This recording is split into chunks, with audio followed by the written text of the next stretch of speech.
Hello बच्चों, नमस्कार. So welcome you to my YouTube channel Lokansh Classes, and in this video we are going to take some important theory, that is Werner theory of coordination compound in continuation. So in this video, second video, coordination compound के बारे में हम discuss करेंगे. Werner's theory क्या है और oxidation number, homoleptic complex, heteroleptic complex, double charge and coordination compound के बीच में क्या डिफरेंस है. तो बच्चों, Werner's theory of coordination compound ये कहती है कि कोई भी जो मेटल होता है कोऑर्डिनेशन कंपाउंड में, वो दो तरह की वैलेंसीज को शो करता है. तो इन कोऑर्डिनेशन कंपाउंड्स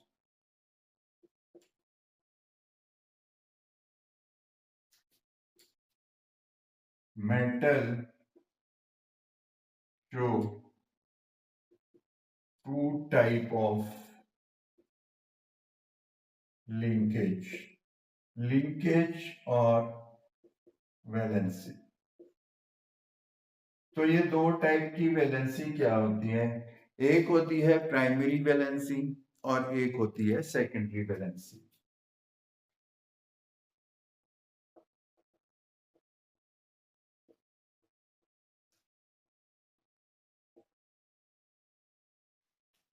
तो बच्चों, primary valency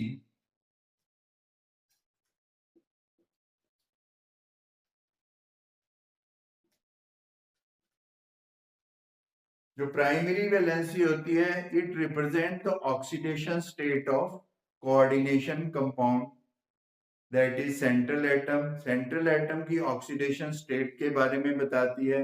it is satisfied by anions in the outer of the coordination complex and are ionizable. So primary valency represent the oxidation state of central atom and it is satisfied by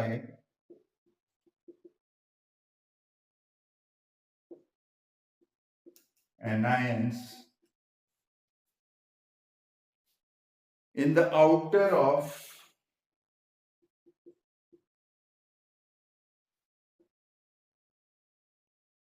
coordination complex. Outer of coordination complex, और ये क्या होती हैं? These are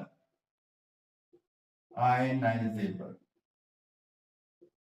ठीक है. और third point is the secondary valency. Secondary valency क्या होती है? तो secondary valency is the number of ligands directly attached to metal.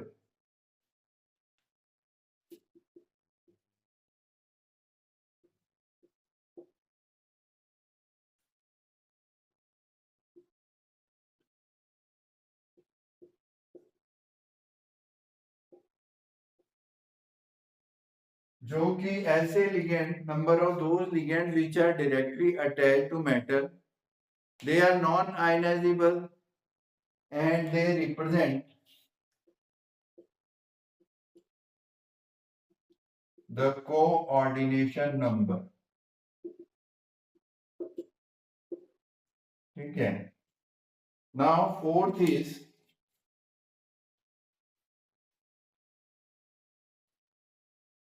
the ions or groups which are bound by the secondary linkage.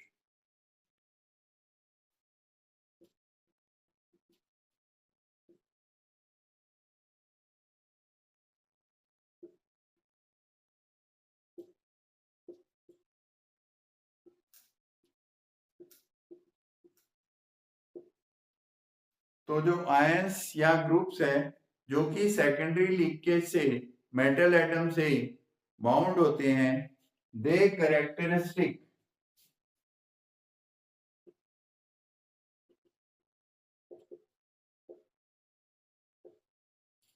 spatial arrangement,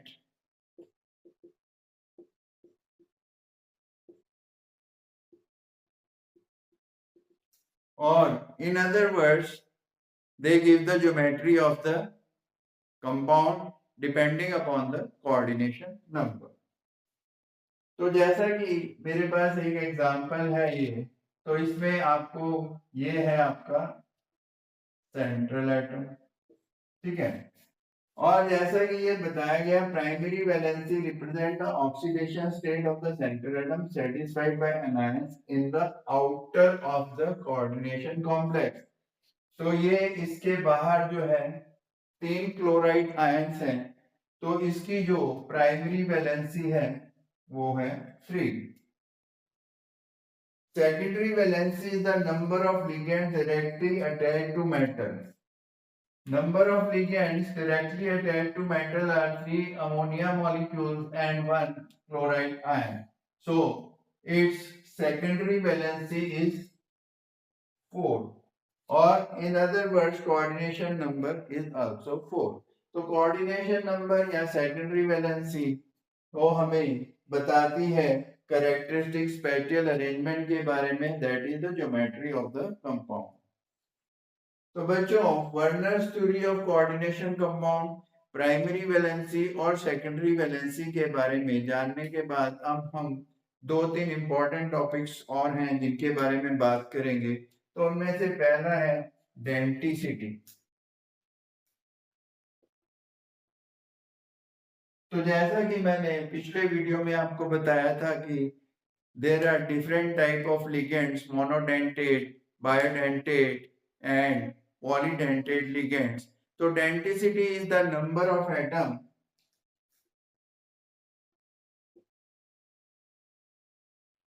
with which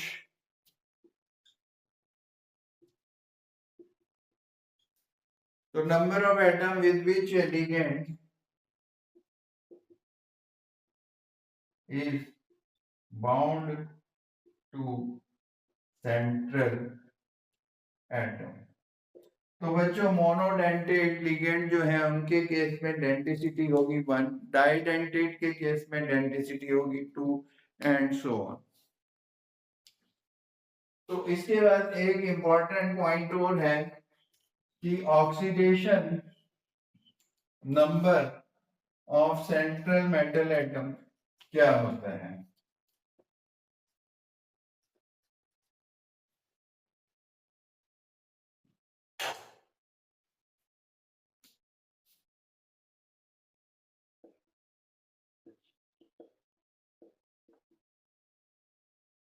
Oxidation number of central metal atom is defined as the charge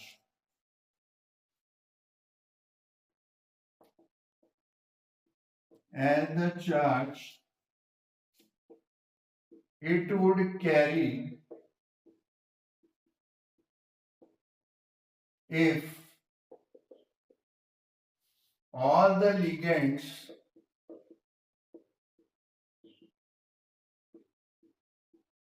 along with the shared pair of electrons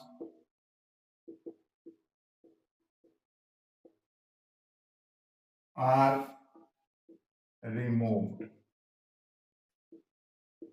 तो ये ऐसा charge है central metal atom के ऊपर जब सभी ligands जो उसके साथ अटैच्ड हैं वो अलोंग विद शेयर्ड पेयर हम रिमूव कर दें, ठीक है। Now comes another topic, homoleptic compounds.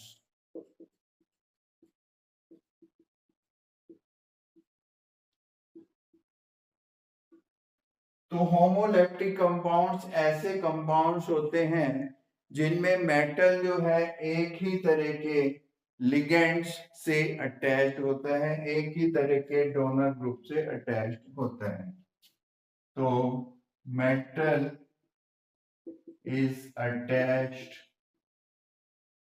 to one kind of donor atoms. We can take example as CO, NH3 6। तो इसमें जो कोबाल्ट है सेंट्रल मेटल एटम है वो अमोनिया के 6 मॉलिक्यूल से अटैच है, तो इसे हम होमोलैक्टिक कंपाउंड कहेंगे। नेक्स्ट इज हेट्रोलैप्टिक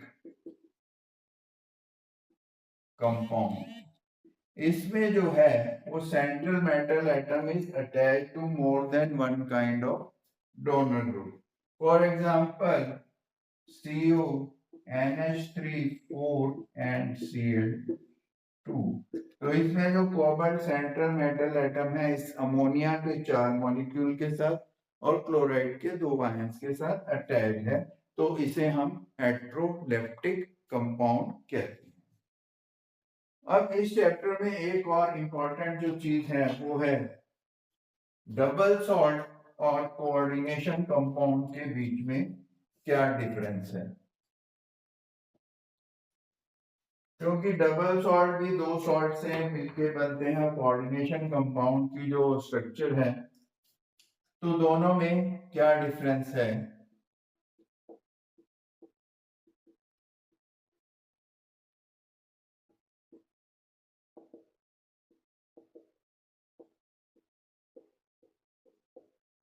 जो डबल सॉल्ट हैं they are prepared by combination of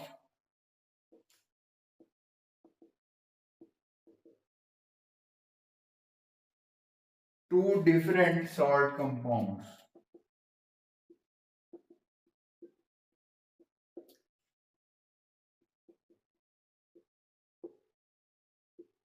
और जो कोऑर्डिनेशन कॉम्प्लेक्स है there is a central metal atom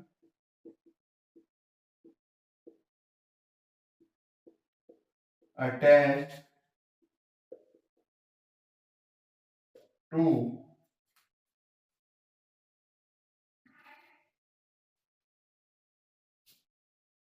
a group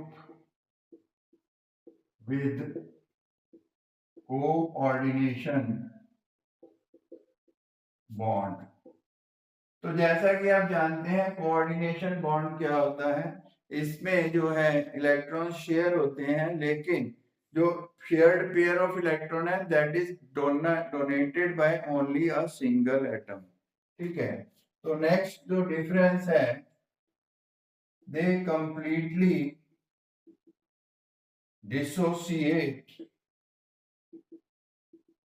in water. और ये जो होते हैं बच्चे they do not completely dissociate in water। And third point of difference between them is they give simple ions when added to water, and they do not give simple ions when added to water।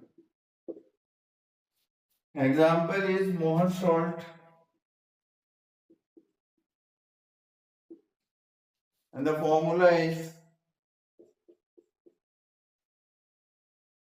NH4 twice FeSO4 twice 6H2O।